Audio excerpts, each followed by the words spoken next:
হজ এবং কাবা শরীফ সংক্রান্ত কিছু তথ্য দিলেন শায়েখ আহমদুল্লাহ। দেখুন এ বিষয়ে তিনি কি বলেন। আপনি যে আমাদেরকে এখানে রেখে চলে যাচ্ছেন, মানুষ নাই, জল নাই, দিনের বেলায় তো ভুতুড়ে ভয় পাওয়া যাবে এরকম একটা পাহাড়ি এলাকা, পানি নাই, খাবার নাই, কিচ্ছু নাই, একটা দুধের শিশু নিয়ে আপনি আমাকে এখানে রেখে চলে যাচ্ছেন। আপনি তো আল্লাহর নবী, এটা কি আল্লাহর কোনো অর্ডার কিনা? হজের এই ইবাদতের সূচনা এটা আল্লাহ তাআলা করিয়েছেন ইব্রাহিম আলাইহিস সালামের মাধ্যমে। এই বাইতুল্লাহ পুনর্নির্মাণের এই কাজটি করেছেন ইব্রাহিম আলাইহিস সালাম। যখন মক্কাতে কোনো মানুষের বসতি ছিল না, সহিহ বুখারীর একটা দীর্ঘ হাদিস আছে, আপনারা অনেকে শুনেছেন। কোনো মানুষের বসতি যখন মক্কাতে ছিল না, আল্লাহর নির্দেশ ছিল ইব্রাহিম আলাইহিস সালামের প্রতি নিজের স্ত্রী হাজারকে এবং ছেলে ইসমাইলকে জনমানব শূন্য মক্কার এই উপত্যকায় রেখে আসা। তিনি সেখানে রেখে আসলেন। সেই বর্ণনা আল্লাহ তাআলা কোরআনেও দিয়েছেন, বিভিন্ন হাদিসে বিস্তারিত রয়েছে, আমরা সবাই কম বেশি জানি। নবী করিম সাল্লাল্লাহু আলাইহি সাল্লাম এর শেষর হাদিসের আলোকে জানি যে সেখানে তিনি যখন রেখে আসছেন তার পরিবারকে, একটা পর্যায়ে সেখানে অন্যান্য পথিকরা, বিভিন্ন ব্যবসায়ীরা, বণিকেরা তাদের দল যখন যাচ্ছিল, এখানে মানুষের বসবাস, পানির ব্যবস্থাপনা এগুলো দেখে তারা অনেকে সেখানে বসবাস শুরু করল। একটা পর্যায়ে আল্লাহ তাআলা ইব্রাহিম আসলামকে নির্দেশ করলেন, ছেলে ইসমাইল যখন বড় হয়েছে তার মাধ্যমে বাইতুল্লাহ এটা আবাদ করার জন্য। এই বাইতুল্লাহর পুনর্নির্মাণ তিনি করেছেন আল্লাহর আদেশে, আল্লাহর নির্দেশে। বাইতুল্লাহর পুনর্নির্মাণ শেষ করার পর আল্লাহ তাআলা তাকে নির্দেশ করেছেন, ওয়াজ্জিন ফিন নাস বিল হজ্জ, ওয়াজ্জিন ফিন নাস বিল হজ্জ ইয়াতুকা রিজালান ওয়া আলা কুল্লি দামিরি ইয়াতিনা মিন কুল্লি ফাজ্জিন আমিক। অর্থাৎ হে ইব্রাহিম, আপনি মানুষের মাঝে হজের ঘোষণা দেন, বিশ্ববাসীকে হজের প্রতি আহ্বান করেন, হজের আজান দেন। আজ্জিন মানে আজান দেন, হজের আহ্বান করেন, ঘোষণা দেন বিশ্ববাসীকে। আপনার এই ঘোষণার পর তারা বিভিন্ন প্রান্ত থেকে, সারা পৃথিবীর বিভিন্ন প্রান্ত থেকে আসবে। রিজালান, কেউ পায়ে হেঁটে, আবার কেউ বিভিন্ন বাহনে, দূর দূরান্ত থেকে তারা আসবে। এই ঘোষণা যখন আল্লাহ তাআলা ইব্রাহিম আসলামকে দেওয়ার নির্দেশ দিয়েছেন, সেই ঘটনা ছিল ৪,৫০০ বছর আগে। ইব্রাহিম আসলাম যখন কাবা নির্মাণ করেছেন তখন সেই সংবাদ দিয়েছেন কোরআনের মাধ্যমে, আমাদেরকে আমাদের নবী সাল্লাল্লাহু আলাইহি ওয়াসাল্লামের মাধ্যমে আমাদেরকে জানিয়েছেন। কিন্তু ঘোষণার নির্দেশটা দেওয়া হয়েছিল ইব্রাহিম আসলামের সময়, অর্থাৎ আজ থেকে প্রায় ৪,৫০০ বছর আগে। অবাক করা বিষয় হলো, জনমানব শূন্য মক্কায় যেখানে সামান্য কিছু লোকালয় তখন গড়ে উঠেছে, তাও ইব্রাহিম আসলামের মাধ্যমে, সেখানে আল্লাহ বলছেন ঘোষণা দেন, দূর দূরান্ত থেকে মানুষ আসবে। তার ঘোষণা দূর দূরান্ত পর্যন্ত যাবে কিভাবে? কয়েক হাজার বছর আগের বিশ্ব বাস্তবতায় এটার কোনো স্কোপ বা সুযোগ ছিল না। এখন যদি বলা হয় যে কোথাও ডিক্লেয়ার করা হোক, তাহলে সেই ডিক্লারেশন শুনে, সেই ঘোষণা শুনে, কোথাও অ্যানাউন্সমেন্ট করা হলে সেটা শুনে মানুষ দূর দূরান্ত থেকে আসবে।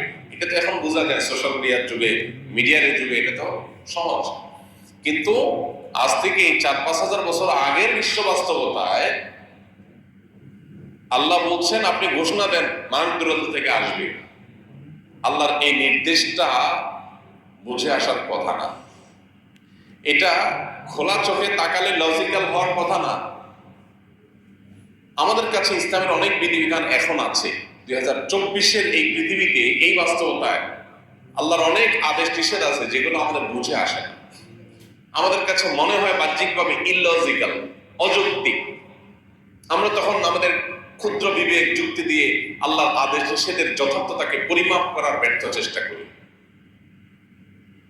আপনি যদি হজের এই নির্দেশনার দিকে খেয়াল করেন, দেখবেন ইব্রাহিম আসলামকে যখন আল্লাহ নির্দেশ করেছেন আপনি ঘোষণা দেন, মানুষ আসবে দূর দূরান্ত থেকে, ইব্রাহিম আসলাম তো আল্লাহকে এই প্রশ্ন করেন নাই, আল্লাহ কি লাভ হবে এই উপত্যকায় ঘোষণা দিয়ে? আমার আওয়াজ তো পাহাড় এই পাশ থেকে ওই পাশেও যাবে না, মাইকে তখন নাই, নেট নাই, সোশ্যাল মিডিয়া নেই, কিচ্ছু নাই, তো আমি ঘোষণা দিলে দূর দূরান্ত থেকে মানুষ আসবে কিভাবে? মানুষের কাছে তো আহ্বান পৌঁছার কথা না।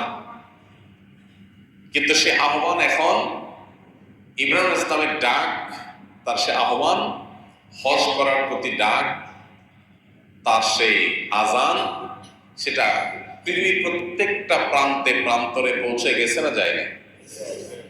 গিয়েছে।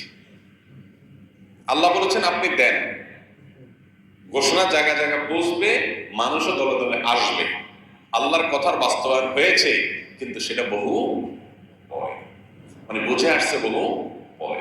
তখন যে তারা বুঝে আসে নাই, তিনি কিন্তু আল্লাহকে পাল্টা প্রশ্ন করেন নাই, বা নিজের মধ্যে সন্দেহ তার জাগে নাই যে আল্লাহ যে নির্দেশ দিলেন এটা তো লজিক্যাল না মনে হচ্ছে। এখন আমাদের তরুণদের অনেকের কাছে ইসলামের অনেক বিধিবিধান এইটা আমাদের কাছে অযৌক্তিক মনে হয়। আমরা আমাদের বিবেক বিবেচনা দিয়ে বোঝার চেষ্টা করি, না এটা তো খাটে না। আধুনিক এই পৃথিবীতে তথ্য প্রযুক্তি, জ্ঞান বিজ্ঞানের গবেষণার উন্নতির এই পৃথিবীতে ইসলামের এই যে কথা, এটা তো মিলে না।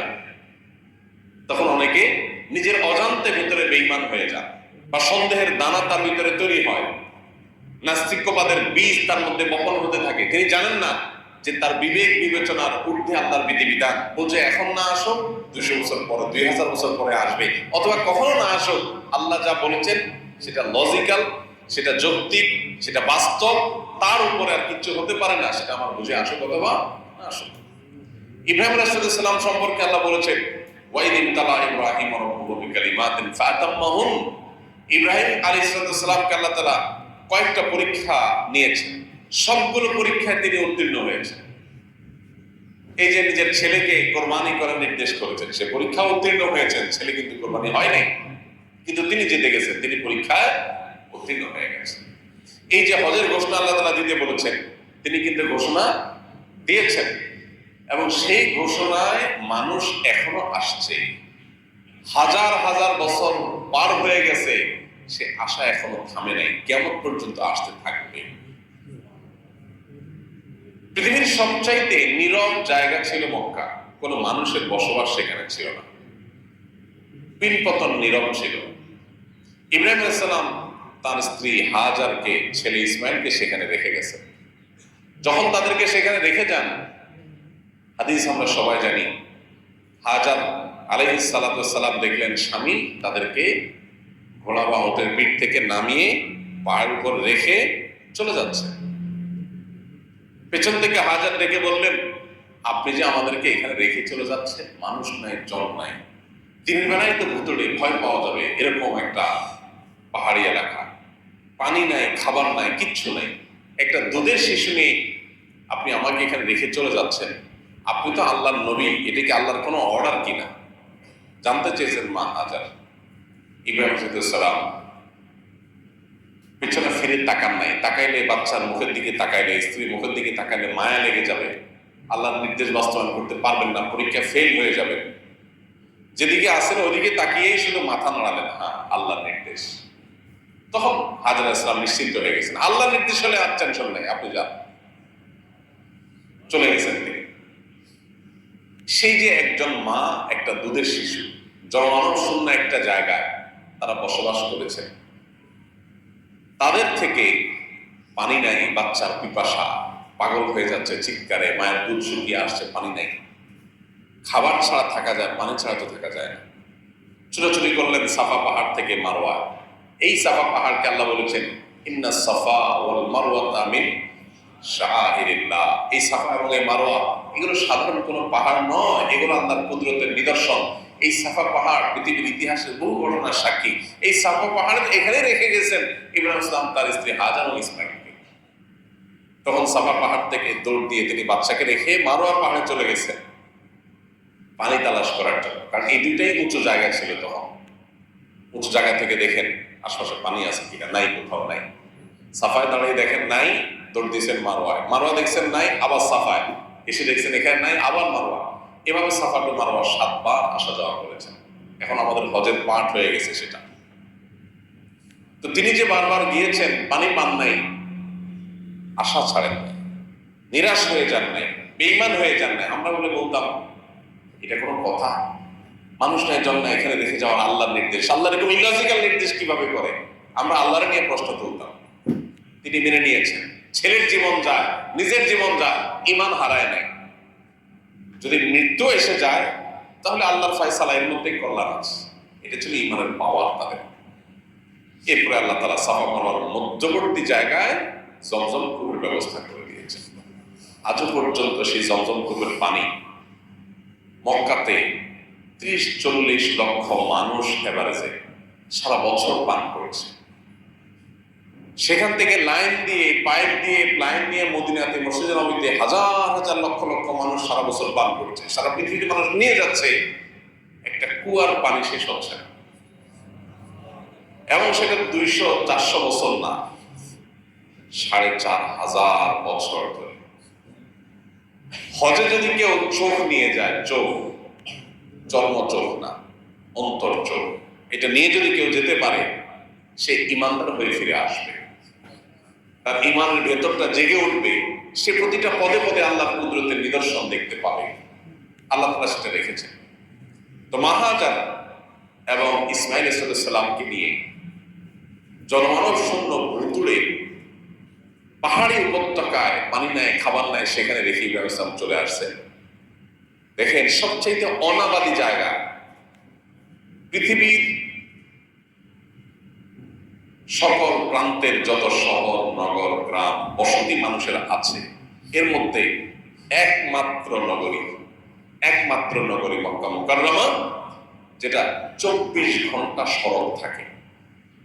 একসময় যেখানে কোনো মানুষই ছিল না, এখন মানুষ আছে তো আছে, এমন থাকা আছে যে এখানে 24 ঘন্টা শহর জেগে থাকে। আপনি পৃথিবীর অনেক বড় বড় পর্যটন নগরীতে গেলে সেখানে দেখবেন রাতভর মানুষ জেগে আছে, ফুর্তি করছে, আনন্দ বিনোদন করছে, হই হুল্লোড় করছে, তারা বিভিন্ন রকমের উৎসব করছে, কিন্তু সকাল থেকে সব বিপদন নীরব, সবাই ঘুমাচ্ছে। দিনের বেলা যদি কোনো শহর খুব বেশি সরগরম থাকে, দেখবেন রাতের বেলা সে শহর ঘুমিয়ে পড়েছে। মক্কা এমন একটা শহর 24 ঘন্টা মানুষের কোলাহলে জাগ্রত থাকে। হাজী সাহেবরা অনেকে প্রস্তুতি নিয়ে যান যে একটু নিরিবিলি তওয়াফ করব। নিশ্চয়ই রাত 12টা, 1টা, 2টার দিকে প্রথম যারা হজে ওমরা যায়, চিন্তা করে যে রাত 2টার দিকে তো আর মাতাফে লোক থাকবে না, সবাই তো হোটেলে ঘুমাবে। তো উনি চুপে চুপে হোটেলে বসে থাকেন, এসে নজরে খেয়ে দিয়ে একদম আতা গোছায় বসে থাকেন যে আল্লাহর নাম নিয়ে 2টার দিকে যাব, খালি পাবো, একদম ডাইরেক্ট পাথর চুমা দিয়ে দেবো। হাজী সাহেব 2টার দিকে ঢুকতে যায়, দেখে হায় হায়, ঠেললে খেলা যায় না, লাখ লাখ মানুষ আছে। চিন্তা করে, ঠিক আছে, তাহলে সারা রাত যেতে এই লোকগুলো এবার বন্দি করতেছে, তাহলে এরা সকালে তো ঘুম দিবে। ফজরের পরে হাজী সাহেব বসে থাকে, এশরাকের নামাজ পড়ে 7টা-8টার দিকে লোকজন সবাই ঘুমায় যাবে, নাস্তা টাস্তা খেয়ে সারা রাত এবার বন্দি করছে, তাইলে তখন আমি ফাঁকা পাবো, তখনও যায় দেখে লাখ লাখ মানুষ। পৃথিবীর আরেকটা শহর আপনি দেখাতে পারবেন না এইরকম 24 ঘন্টা সমান সরব, শুধু হজের সিজনে না, শুধু রমজান মাস না, 12 মাস। যে শহর সবচেয়ে অনাবাদ ছিল, আল্লাহ সেটাকে সবচেয়ে বেশি আবাদ করে দিয়েছে। যেখানে কোনো মানুষ ছিল না, সেটা সবচেয়ে বেশি মানুষের কোলাহলের কেন্দ্র করে দিয়েছে। এবং কোরআনে আল্লাহ তাআলা বলেছেন ইব্রাহিম আলাইহিস সালামকে, ইব্রাহিম ইসলাম দোয়া করেছেন আল্লাহর কাছে, আল্লাহ এই শহরকে এমন করে দেন যে মানুষের অন্তরগুলো যেন এই শহরের প্রতি টান অনুভব করে। আয়াত যেন কি আছে, আবুসাবরা আফকিদাতান নাসে তাহবি ইলাইহি ওয়াজআল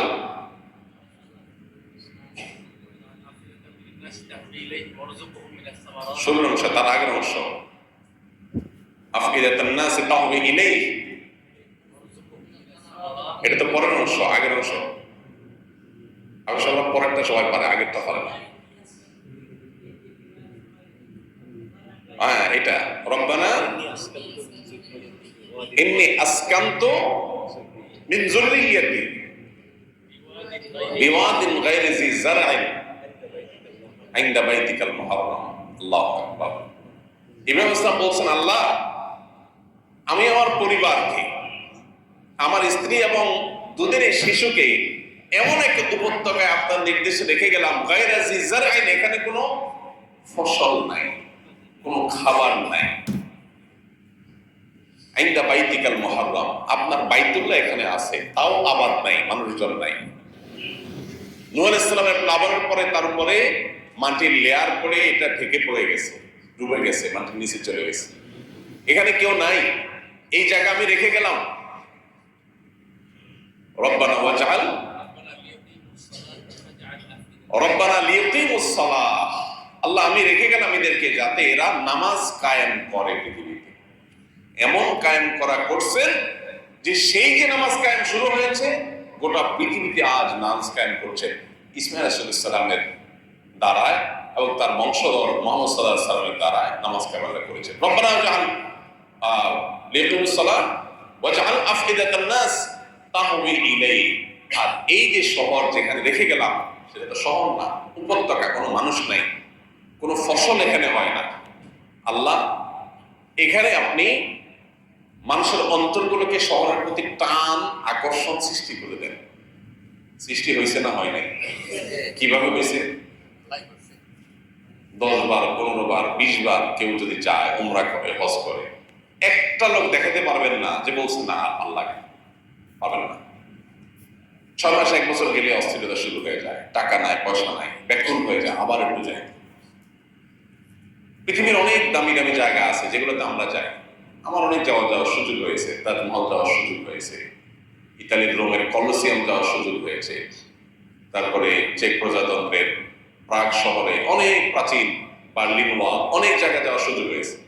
আমাকে যদি কেউ বলে চলেন ওই জায়গাটা আবার একটু দেখি, আমার চুল পরিমাণ আগ্রহ অনুভব হবে না। দেখছি একটা, দেখছি, ভিডিও করছি, সব তো ডান অলরেডি, কেন যাবো আবার? যদি কোনো কারণে কারোর সাথে আবার যাইও, ঠিক আছে, 3 নম্বর বার অন্তত যাওয়ার কোনো আগ্রহ থাকবে না। কিন্তু মক্কা এমন একটা জায়গা বারবার মানুষ যায় কিন্তু তার আগ্রহ কমে না। ওই যে ইব্রাহিম সাল্লাল্লাহু আলাইহি ওয়াসাল্লাম আল্লাহ এটাকে উপত্যকা এমন করে দেন যে মানুষ অন্তরের দিকে সবসময় আকর্ষণ অনুভব করে। এরপরের অংশটা আরো ইন্টারেস্টিং। এরপরে কি? ওয়ারযাক আহলাহু মিনাস সামারাত। আল্লাহ ফল ফসল দিয়ে, এখানে কোনো ফল ফসল হয় না, কোনো গাছ, কিচ্ছু, কোনো খাদ্য নেই, ফল ফসল দিয়ে এদেরকে আপনি, এখানে যারা বসবাস করে তাদেরকে আপনি পরিপূর্ণ করে দেন, তারা যেন রিজিক পায়।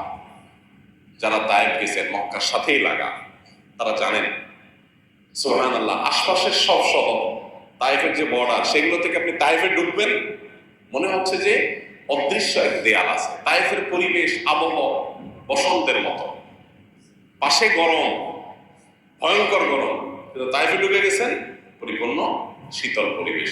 এমন কোন ফল ফসল নাই যেটা সেখানে হয় না, আশপাশে কোথাও হয় না, কিন্তু ওখানে সব এখনো হয়। হাদিস সাহেবরা গেলে দেখেন ফল আর ফল কিনে নিয়ে আসেন। দোয়া করে গেছেন 4500 আগে ইব্রাহিম আলাইহিস সালাম। কোরআনে সে আয়াত আছে।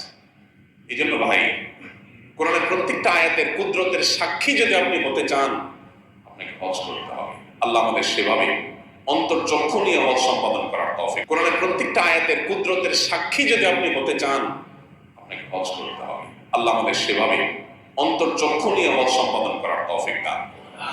যথাযথভাবে হজ করে আমাদেরকে ফিরে আসার তৌফিক দান। যারা হজ করতে পারি নাই, এখন থেকে প্রতিজ্ঞা করব, দোয়া করব। এটাকে তো আমরা আজকাল অন্য 10টা ট্রাভেলের মতো, পর্যটনের মতো আমরা বানিয়ে ফেলেছি, সেলফি তোলা, ভিডিও তোলা, ইত্যাদি ইত্যাদি। এর ভিতরে যে আধ্যাত্মিক রুহানি দিক আছে, ঈমান বৃদ্ধি করার উপাদান আছে, সেটা আমরা অনেকে জানি না। আল্লাহ আমাদেরকে বোঝার তৌফিক দান করুন, আমল করার তৌফিক দান করুন।